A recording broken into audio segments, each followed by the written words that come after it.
Bonjour, nous sommes le groupe numéro 8, Warren, Reda et Naël, de la classe 5e A. Aujourd'hui, nous allons vous présenter l'identité personnelle. Je vais vous présenter l'identité personnelle. Mais avant tout, qu'est-ce que l'identité personnelle? L'identité personnelle est multiple et variée.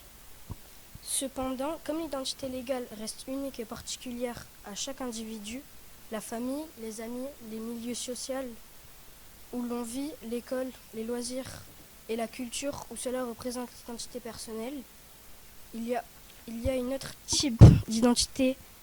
L'identité légale, elle sert à reconnaître les personnes aux yeux de tous et aussi à les identifier. Comme le rappelle le Code civil, le recueil des lois, chaque individu se voit attribuer un nom dès sa naissance. C'est la filiation. Ces éléments ainsi que la nationalité, le sexe, l'âge, le lieu et la date de naissance constituent l'identité légale de chacun. Maintenant, nous allons mieux vous expliquer en se basant sur le film Billy Elliot, réalisé par Stephen Daldry, datant de 2000 en mai précisément. Dans le film, on voit un enfant nommé Billy pratiquer la boxe car son père lui oblige. Un jour, Billy découvrit par hasard la danse en voyant un cours de danse d'une dame nommée Wilkinson. Sur cette scène, on voit Billy en train de pratiquer la danse avec Madame Wilkinson. Billy se mit à pratiquer la danse en cachette. La danse était un moyen pour Billy de s'exprimer, de s'évader, de faire sortir ses émotions. Billy a un meilleur ami, Michael.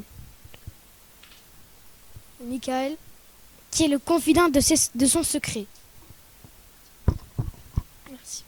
Billy vit avec son père Jackie, son frère Tony et sa grand-mère, car sa mère est décédée.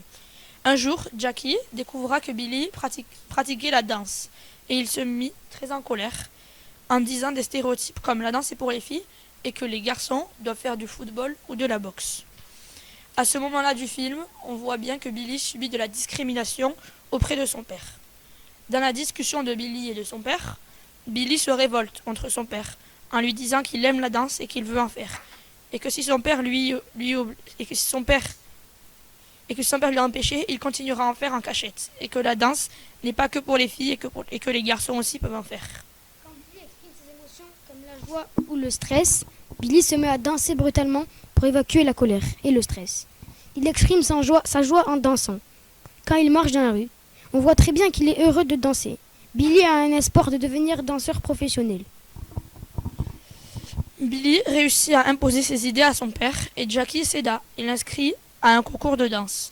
Billy se loupa dans ses premiers pas, mais au bout de 5 minutes, Billy se lâcha et enchaîna les pas de danse.